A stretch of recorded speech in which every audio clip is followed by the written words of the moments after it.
ಈಗ ನಾನು 100% ಹೇಗೆ ಮಾಡೋದನ್ನು ಹೇಳ್ತೀನಿ ನೋಡಿರಿ. ಇಲ್ಲಿ ಇಸ್ಕೊಲ್ಟನ್ನು ಹಾಕ್ಕೊಳ್ಬೇಕು. ಇಸ್ಕೊಲ್ಟು ಹಾಕೊಂಡ ನಂತರ ನೀವು ಯಾವುದನ್ನು ಮಾಡ್ತೀರಿ ಅಂತಂದರೆ ಅದಕ್ಕೆ ಕ್ಲಿಕ್ ಮಾಡಿದಾಗ Y9 ಅಂತ ಬರ್ತದೆ. ಅದ್ರ ಮುಂದೆ ನೀವು ಮತ್ತೊಮ್ಮೆ ಕ್ಲಿಕ್ ಮಾಡಿದಾಗ ಅಲ್ಲಿ ಕರ್ಸರ್ ಬರ್ತದೆ. ಅದಾದ ನಂತರ ನೀವು ಏನು ಮಾಡಬೇಕಂತಂದರೆ ಅದನ್ನು ನೀವು ಭಾಗಿಸಬೇಕು. ಎಷ್ಟರಿಂದ 15ರಿಂದ ಭಾಗಿಸಬೇಕು. ಇಂಟು ಎಷ್ಟರಲ್ಲಿ ಮಾಡಬೇಕಂದ್ರೆ 100ರಲ್ಲಿ ಇಂಟು ಮಾಡಬೇಕು. ಅವಾಗ ಏನಾಯ್ತಂದ್ರೆ ಅದು ಓಕೆ ಇಟ್ಟಾಗ 100ಕ್ಕೆ 100% ಆಗ್ತದೆ. ಅದನ್ನು ನೀವು ಫಿಲ್ ಅಂತ ಮಾಡಿ ಮತ್ತೆ ಅದನ್ನು ಪೂರ್ತಿ ಏನು ಮಾಡಬೇಕಾದ್ರೆ ಈ ಥರ ಹೇಳ್ಕೋಬೇಕು. ಅವಾಗ ಏನಾಯ್ತಂದರೆ ಎಲ್ಲದಕ್ಕೂ ಅದು ಸಂಬಂಧಪಡ್ತದೆ. ಈ ಥರ ಆನಂತರ ಇಲ್ಲಿ ನಿಮಗೆ ಗ್ರೇಡ್ಗಳನ್ನು ಆಟೋಮೆಟಿಕ್ ತೊಗೊಳ್ಬೇಕು ಅಂತಂದರೆ ನೀವು ಅದನ್ನು ಸೂತ್ರ ಇದೆ, ಅದನ್ನು ನಾನು ಡಿಸ್ಕ್ರಿಪ್ಷನ್ದಲ್ಲಿ ನಾನು ಕೊಡ್ತೀನಿ. ಅದನ್ನು ನೀವು ಕಾಪಿ ಮಾಡ್ಕೊಂಡು ಅಲ್ಲಿ ಪೇಸ್ಟ್ ಮಾಡ್ಕೊಂಡ್ರೆ ನೀವು ಡೈರೆಕ್ಟಾಗಿ ಅದಾಗತ್ತೆ.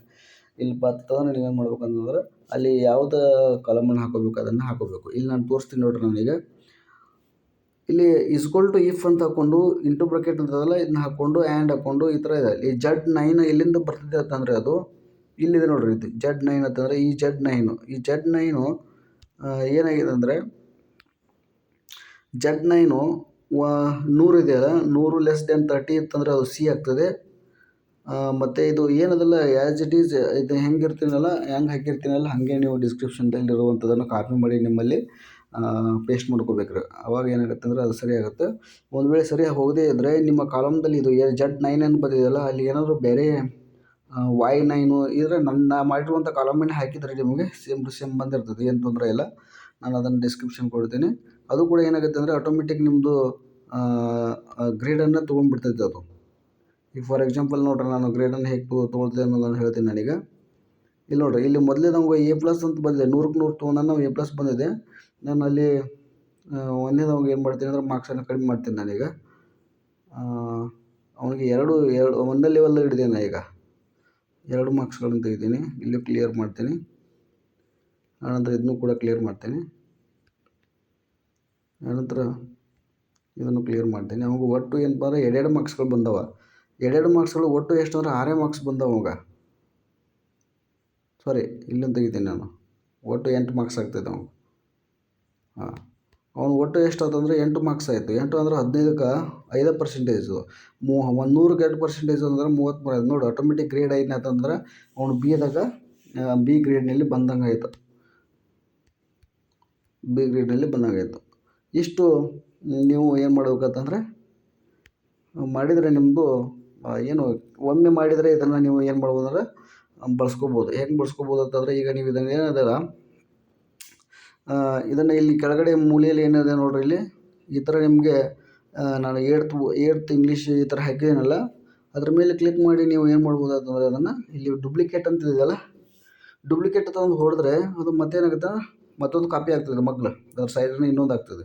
ನೀವು ಇಲ್ಲಿ ಕನ್ನಡ ಹಾಕ್ಕೋಬೋದು, ಅದು ಇಂಗ್ಲೀಷ್ ಹಾಕ್ಕೋಬೋದು. 1ನೇ ಪೇಜ್ ಇಲ್ಲಿ ಇಂಗ್ಲೀಷು, ಇಲ್ಲಿ ಕನ್ನಡ, ಈ ಥರ ನೀವೇನು ಮಾಡ್ಬೋದು ಅಂತಂದರೆ ಸ್ಟೆಪ್ ಬೈ ಸ್ಟೆಪ್ ಅದನ್ನು ಹಾಕ್ಕೊಂಡು ನೀವು ಏನು ಮಾಡೋದು ಸೇವ್ ಮಾಡ್ಕೋಬೋದು.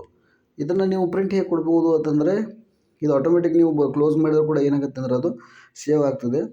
ನೀವು ಇದನ್ನು PDF ತೊಗೊಳ್ಬೇಕಂತಂದರೆ ಇಲ್ಲಿ 3 ಚುಕ್ಕೆಯಲ್ಲಿ ಹೋಗಿ ಇಲ್ಲೇನು ಮಾಡ್ಬೇಕಂದ್ರೆ ಪ್ರಿಂಟ್ ಅಂತ ಕೊಡಬೇಕು. ಪ್ರಿಂಟ್ ಅಂತ ಕೊಟ್ಟಾಗ ಏನಾಗುತ್ತೆ ಅಂದರೆ ಆ್ಯಕ್ಟಿವ್ ಶೀಟ್ ಅಂತಂದಿರ್ತದೆ. ಇಲ್ಲಿ ಪಿಟ್ ಆಲ್ ಕಾಲಮ್ಸ್ ಅಂತ ಇರ್ತದಲ್ಲ, ಇಲ್ಲಿ ಏನು ಮಾಡಬೇಕು ಅಂದರೆ ನೀವು ಸೆಟ್ಟಿಂಗ್ ಮಾಡ್ಕೋಬೇಕು. ಇದನ್ನು ಪಿಟ್ ಆಲ್ ಕಾಲಮ್ಸು ಹಾಕ್ಕೊಂಡು ಇದು SO ಎಲ್ಲ ಹಾಕ್ಕೊಂಡಿನಿ ನಾನು. ISO A4 ಅಂತ ಹಾಕ್ಕೋಬೇಕು, ಲ್ಯಾಂಡ್ಸ್ಕೇಪ್ ಅಂತ ಹಾಕ್ಕೋಬೇಕು. ಇಲ್ಲಿ ಪ್ರಿಂಟ್ ಅಂತ ಕೊಟ್ಟರೆ ನಿಮ್ಗೆ ಏನಾಗುತ್ತೆ ಅಂತ ನೋಡ್ರಿ, ಅದು ಹೇಗೆ ಬರ್ತದೆ ಅನ್ನೋದನ್ನು ತೋರಿಸ್ತೀನಿ ನಾನು.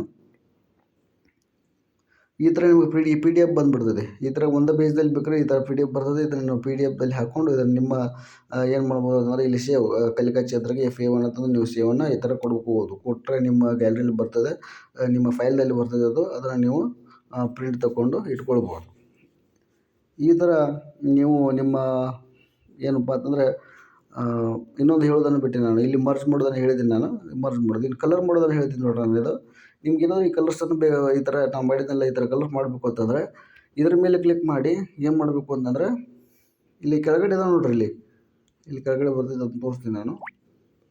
ಇಲ್ಲೇನು ಲೈಟದ ಮಗಳಿದ್ದಲ್ಲ, ಇದನ್ನು ನೀವು ಒತ್ತಿದರೆ ಇಲ್ಲಿ ಕಲರ್ಸ್ ಅದ, ಫಿಲ್ ಕಲರ್ಸ್ ಅಂತ ಬರ್ತೈತೆ. ಅಲ್ಲಿ ಬೇಡ ಅಂತಂದರೆ ಇನ್ನೊಂದು ಆಪ್ಷನ್ಸ್ ಇದೆ, ಇಲ್ಲಿ ಫಾರ್ಮಲ್ ತೆಗೆದು ಹೋಮ್ ಅಂತ ಹಾಕೋಬೇಕು. ಹೋಮ್ ಅಂತ ಹಾಕೊಂಡಾಗ ಇಲ್ಲಿ ನಿಮ್ಮ ಫಾಂಟ್ ಕಲರ್ ಅಂತ ಎಲ್ಲ ಬರ್ತದೆ. ಇಲ್ಲಿ text direction, cell styles, numbers ಇದೆಲ್ಲ ಇರ್ತದೆ.